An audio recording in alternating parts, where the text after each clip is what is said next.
Hello everyone, I am Nisha Lamba and I welcome you all to our channel Unacademy judiciary.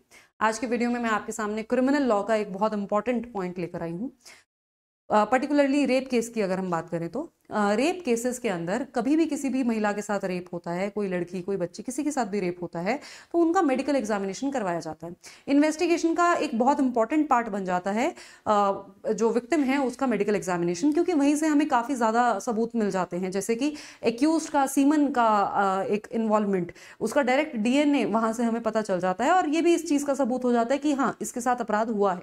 तो दोनों ही चीज़ें हैं, right. तो ये जो एग्जामिनेशन है ये एज यू नो कि काफी इंपॉर्टेंट है, काफी पिवोटल रोल प्ले करता है प्रोसिक्यूशन की इस कहानी को प्रूव करने में। बट अगर मान लो जो महिला है वो मना कर दे कि मुझे एग्जामिनेशन नहीं करवाना, तो क्या जबरदस्ती एग्जामिनेशन कराया जा सकता है? बिल्कुल भी नहीं। जबरदस्ती एग्जामिनेशन तो पॉसिबल ही नहीं है, क्योंकि हमारे कानूनी प्रावधान इस तरह के हैं कि आपको सहमति लेनी ही पड़ेगी उसका एग्जामिनेशन करने से पहले। तो बिना सहमति के एग्जामिनेशन हो नहीं सकता। बट अगर मान लो मतलब अगर सहमति दे दी तो फिर तो कोई प्रॉब्लम ही नहीं है, एग्जामिनेशन होगा, प्रोसीडिंग्स आगे बढ़ेंगी। रेप होगा तो सजा मिल जाएगी, नहीं होगा तो नहीं मिलेगी, ठीक है। लेकिन अगर मान लो जो महिला है वो सहमति देने से मना कर देती है, तो फिर क्या यहाँ पर जो रेप का केस है एक्यूज के खिलाफ उसके ऊपर कोई इंपैक्ट पड़ता है, या फिर अभी भी जो एक्यूज है उसको सजा हो सकती है? तो आज की वीडियो में हम इसी क्वेश्चन के बारे में डिस्कस करेंगे। सुप्रीम कोर्ट का एक बहुत इंपॉर्टेंट जजमेंट इस टॉपिक के ऊपर आया है, तो इस जजमेंट को अपने नोट्स में लिख भी लीजिएगा। चलिए स्टार्ट करते हैं आज का जजमेंट। जजमेंट के अंदर जाने से पहले आपको बता दूं कि अगर आप जुडिशरी एग्जाम की तैयारी कर रहे हैं और आप अनअकैडमी के साथ अपनी तैयारी करना चाहते हैं तो यहाँ पर आपको सभी स्टेट्स की तैयारी कराई जाती है, कॉम्प्रिहेंसिवली कराई जाती है। आपके सारे लॉज हो जाते हैं इसमें, मेजर माइनर तो होते ही हैं, आपके लोकल और स्पेशल लॉज भी हो जाते हैं। और अगर आप सब्सक्रिप्शन लेने के लिए डिस्काउंट पाना चाहते हैं और डिस्काउंट कोड ढूंढ रहे हैं तो ये है डिस्काउंट कोड निशा लांबा। ये आप बिना स्पेस के टाइप करेंगे कैपिटल में और आप अप्लाई करेंगे तो आपको जो बेस्ट पॉसिबल स्पेशल डिस्काउंट है वो आपको मिल जाएगा। अगर आप इंस्टाग्राम पे मेरे साथ जुड़ना चाहते हैं तो ये मेरा सोशल मीडिया हैंडल है निशा_लांबा07 और टेलीग्राम पर निशा_लांबा1511 के नाम से आपको मैं मिल जाऊंगी। चलिए स्टार्ट करते हैं आज का जजमेंट। तो पहले मैं आपको फैक्ट्स बता देती हूँ और फिर एंड में मैं आपको जजमेंट का नाम बताऊंगी और क्या पॉइंट्स इस केस में ले डाउन किए गए थे उनको डिस्कस करेंगे। तो बेसिकली इस केस में क्या होता है, 2007 में एक लड़की के खिलाफ रेप हुआ होता है, मतलब ऐसा एलिगेशन था। एफआईआर फाइल होती है 2007 के अंदर, ठीक है। और वो जो एफआईआर फाइल होती है उसके अंदर वो एफआईआर फाइल करने वाले कौन है? उस लड़की के पिता फाइल करते हैं एफआईआर। और वो जो पिता हैं वो कहते हैं कि मेरी बेटी का रेप हुआ है। वो कहते हैं कि हम लोग गए थे बाहर दवाइयाँ लेने, मैं और मेरी पत्नी, और जब हम घर पे नहीं थे तो हमारी बेटी घर पे अकेली थी, एक्यूज्ड घर पे आया, उसने हमारी बेटी का रेप किया, ठीक है। और इस वजह से इन्होंने केस फाइल किया। तो जब उस बेटी का रेप हुआ, मतलब ऑब्वियसली एफआईआर फाइल हुई, तो उसके मेडिकल एग्जामिनेशन के लिए जब उस लड़की को मेडिकल एग्जामिनेशन उसका किया गया तो डॉक्टर ने कह दिया कि ये जो लड़की है तो अनसाउंड माइंड की है, ठीक है। तो इस वजह, और क्योंकि एग्जामिनेशन में कोऑपरेट नहीं कर रही है तो हम इस केस को आगे रेफर कर रहे हैं। तो उन्होंने इस केस को आगे रेफर कर दिया। आरपीएमसी हॉस्पिटल था टांडा धर्मशाला के अंदर, बेसिकली हिमाचल प्रदेश का केस है। वहां पर गायनेकोलॉजिस्ट और साइकियाट्रिस्ट के पास उसको ट्रांसफर कर दिया था कि क्योंकि हमें नहीं पता चल पा रहा है कि इसका सेक्सुअल असॉल्ट हुआ है या नहीं हुआ है, क्योंकि लड़की जो है वो अनसाउंड माइंड की है और वो कोऑपरेट नहीं कर रही है एग्जामिनेशन में, तो इस वजह से हम इस केस को आगे ट्रांसफर कर रहे हैं, राइट। फिर उसके बाद जब आगे ट्रांसफर कर दिया तो पेरेंट्स भी यहाँ पर कोऑपरेट नहीं कर रहे थे, राइट। तो कोर्ट ने कहा कि बेसिकली वहाँ पर जो मदर है फादर है दोनों ही कोऑपरेट नहीं कर रहे थे, दोनों ही अलाउ नहीं कर रहे थे। तो फिर उसके बाद फिर भी ट्रायल कोर्ट ने इस केस के अंदर बिना मेडिकल एग्जामिनेशन के ट्रायल कोर्ट ने यहाँ पर रेप के लिए उस इंसान को कन्विक्ट कर दिया, एक्यूज्ड को कन्विक्ट कर दिया।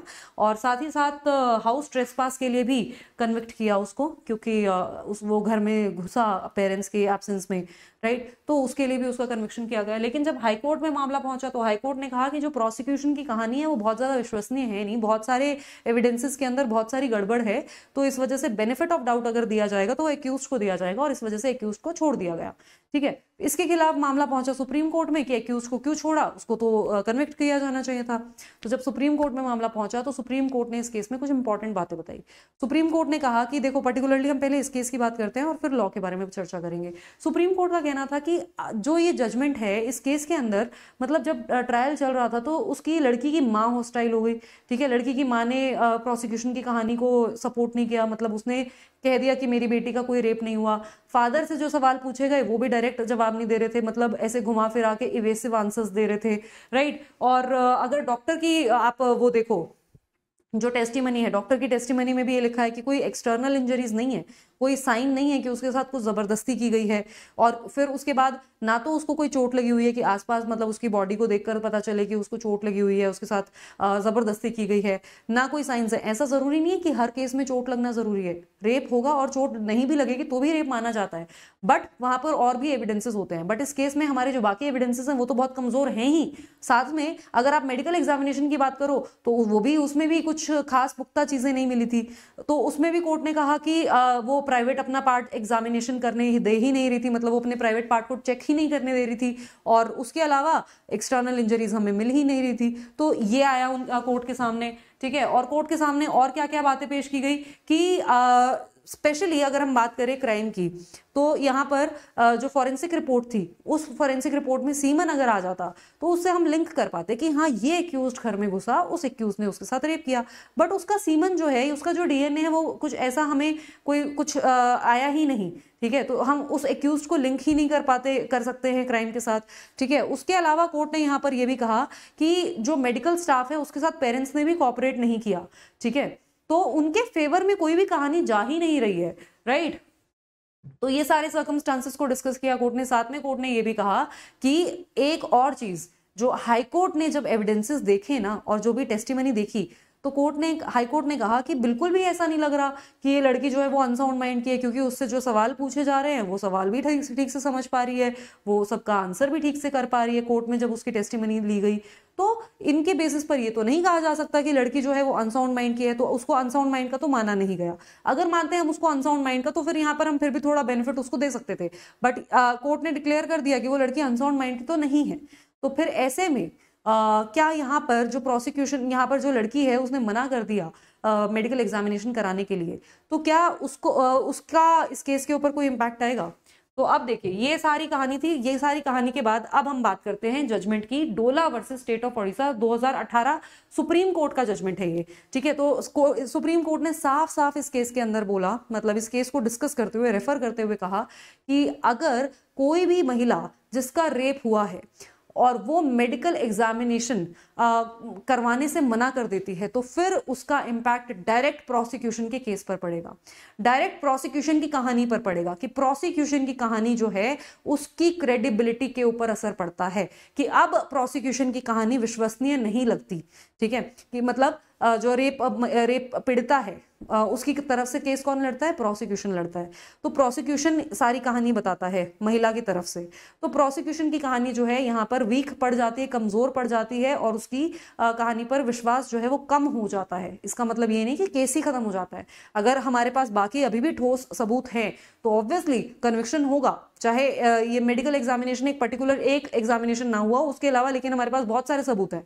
तो जैसे फॉर एग्जांपल आपने देखा है किसी और का रेप होते हुए, अब वो लड़की मना कर रही है मैं मेडिकल एग्जामिनेशन नहीं कराऊंगी, बट आपने तो देखा है ना, आप तो आई विटनेस है, तो इससे बड़ा सबूत क्या होगा? सपोज सीसीटीवी फुटेज है जिसमें साफ साफ चीजें नजर आ रही हैं, और उसके अलावा आपको और भी कुछ एक आधा एविडेंस आपको देखने को मिल जाएगा कि सहमति नहीं थी, लड़का जो है लड़की को बहुत समय से तंग कर रहा था, सारा समाज देख रहा है कि वो तंग कर रहा है, बट लड़की डर के मारे मेडिकल एग्जामिनेशन नहीं कराना चाहती है, शर्म के मारे मेडिकल एग्जामिनेशन नहीं कराना चाहती है, तो उस केस में कन्विक्शन होगा? नहीं होगा? उस केस में कन्विक्शन होगा। द पॉइंट इज कि जहां पर हमारे पास बाकी के एविडेंसेस हैं नहीं, ठीक है, और जो महिला है वो मना कर रही है मेडिकल एग्जामिनेशन कराने से, तो इसका क्या मतलब है? कि कहीं ना कहीं महिला की बात सच्ची नहीं है, तभी तो वो मेडिकल एग्जामिनेशन नहीं करवा रही है। और और उसके अलावा हमें और कोई सबूत मिले भी नहीं है, तो इस वजह से उसकी कहानी के अंदर एक कहीं ना कहीं डेंट पड़ जाता है, उसके ऊपर एक क्वेश्चन मार्क आ जाता है। और वैसे भी आप क्रिमिनल लॉ का एक जो जनरल प्रिंसिपल है, जो एक इंपॉर्टेंट प्रिंसिपल है, वो ये कि हम किसी भी इंसान को सलाखों के पीछे नहीं भेज सकते, उसको सजा नहीं दे सकते जब तक बियॉन्ड रीजनेबल डाउट्स प्रूव ना हो जाए कि इसी व्यक्ति ने यह अपराध किया है। और इसी वजह से ज्यादातर जो अपराधी हैं वो बेनिफिट ऑफ डाउट की वजह से छूट जाते हैं, उनको सजा नहीं हो पाती है, क्योंकि हमारे जो सबूत हैं वो कंप्लीट हो नहीं पाते हैं, राइट। तो ये चीज है।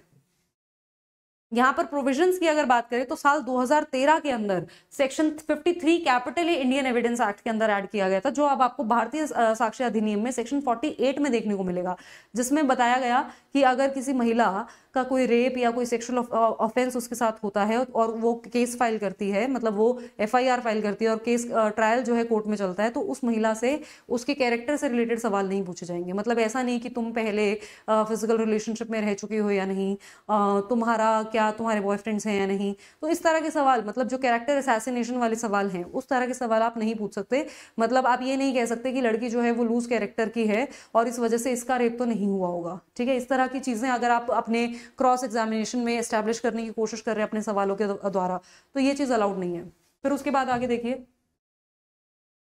151 और 152 एविडेंस एक्ट भी यही बोलता है कि सॉरी, मैंने जो प्रोविजंस हैं उनको आगे पीछे कर दिया, मेरे माइंड में मैं 151 की ही बात कर रही थी। I was talking about 48। तो 48 में आप विटनेस के कैरेक्टर को लेकर जो एविडेंस है वो नहीं पेश कर सकते, ठीक है। कि आप ये नहीं कह सकते कि ये पहले भी सेक्सुअल इंटरकोर्स कर चुकी है, ये पहले भी सेक्सुअल एक्टिविटीज में इन्वॉल्व रही है, तो इसका रेप नहीं हो सकता।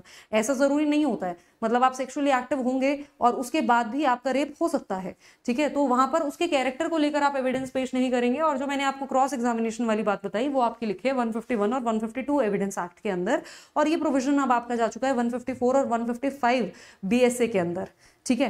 तो ये आप नहीं कर सकते हैं। और दूसरी चीज जो मैंने आपको बताया कि अगर मेडिकल एग्जामिनेशन किसी लड़की का होगा, चाहे वो रेप विक्टिम हो, उसके साथ अपराध हुआ हो, वो भी जबरदस्ती नहीं किया जा सकता है जब तक उसका कंसेंट ना लिया जाए। और कंसेंट जो है वो इन्फॉर्म्ड कंसेंट होगा, ऐसा नहीं कि धोखे से करा लिया, उसको बोल दिया बहला फुसला के कि हाँ तुम्हारा तो एक रेगुलर हेल्थ चेकअप हो रहा है और फिर आपने कर लिया। नहीं, उसको आपको बताना पड़ेगा कि किस लिए आप उसको एग्जामिन कर रहे हो, ठीक है। इन्फॉर्म्ड कंसेंट अगर वो देती है तो फिर उसके बाद आप उसका एग्जामिनेशन कर सकते हैं।